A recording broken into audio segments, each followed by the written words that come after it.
Breast लटकने लगे हैं, तो जानिए वे 7 कारण जिनसे ढीले हो जाते हैं स्तन।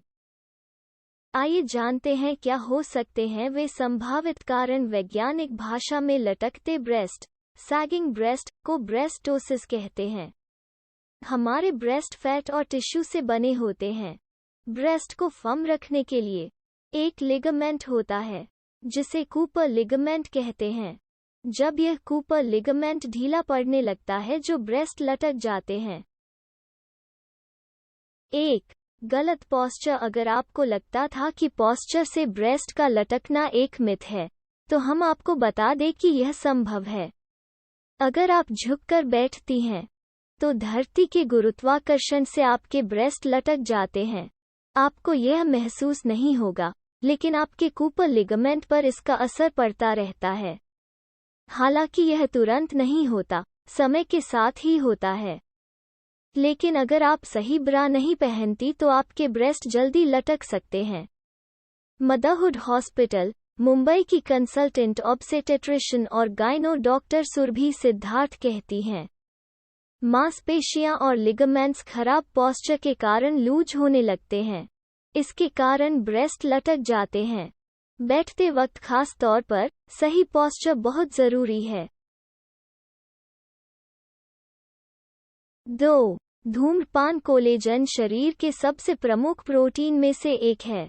कोलेजन ही त्वचा को इलास्टिक बनाता है।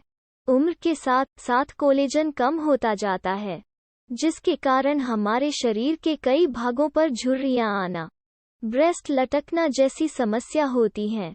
लेकिन धूम्रपान करने से कोलेजन कम होता है और ब्रेस्ट लटकने लगते हैं। 3. एक्सरसाइज की कमी। अधिकांश महिलाएं अपर बॉडी की एक्सरसाइज नहीं करती हैं। इसके कारण कुछ भी हो, इसका परिणाम अच्छा नहीं होता। एक्सरसाइज न करने से ब्रेस्ट लटकते हैं। डॉक्टर सुरभि बताती हैं, ब्रेस्ट मसल्स को कसाव की जरूरत होती है और उसके लिए पुशअप, प्लैंक, चेस्ट प्रेस जैसी एक्सरसाइज कम हफ्ते में 2 बार करें। 4. अचानक वेट लॉस होना। अगर आप बिना प्लान किए वेट लॉस करती हैं तो उसका आपके ब्रेस्ट पर प्रभाव पड़ता है। डॉक्टर सुरभि कहती हैं, ब्रेस्ट टिश्यू में ढेर सारा फैट होता है और एकदम से फैट कम होने पर ब्रेस्ट लटक जाते हैं।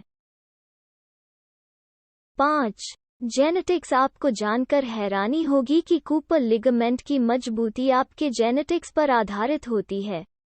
अगर आपकी माँ और नानी दादी के ब्रेस्ट कम उम्र में ही लटकने लगे थे, तो संभावना है कि आपके ब्रेस्ट भी कम उम्र में ही लटकने लगेंगे।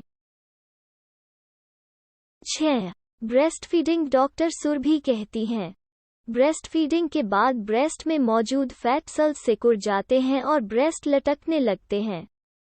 यही कारण है कि माँओं को ब्रेस्ट फीडिंग के बाद एक्सरसाइज करने का सुझाव दिया जाता है। यही नहीं, कुछ महिलाएं ब्रेस्ट फीडिंग के दौरान ब्रा पहनना बंद कर देती हैं, क्योंकि ब्रा से असहजता होती है। लेकिन यह आपके ब्रेस्ट के लिए हानिकारक है। Jaslok hospital and research centre की सलाहकार गायनोकोलॉजिस्ट डॉक्टर सुदेशना राय सुझाव देती हैं, ब्रा पहनने पर आपके ब्रेस्ट के लिए एक सपोर्ट होता है। टाइट ब्रा ना पहने, आरामदायक ब्रा पहने। 7. बढ़ती उम्र के साथ शरीर में कोलेजन कम होता जाता है, खासकर मेनोपॉज के बाद। यह सब आपके हार्मोन्स का खेल है और यह बिल्कुल सामान्य है। मेनोपॉज के बाद ब्रेस्ट लटकना कोई चिंता की बात नहीं है। डॉक्टर सुरभि समझाती हैं कि 30 के बाद महिलाओं में ब्रेस्ट लटकने ही लगते हैं। यह कॉमन है। सेहत से जुड़ी तमाम जानकारियां और रोजाना घरेलू नुस्खे पढ़ने के लिए हमें फॉलो करें।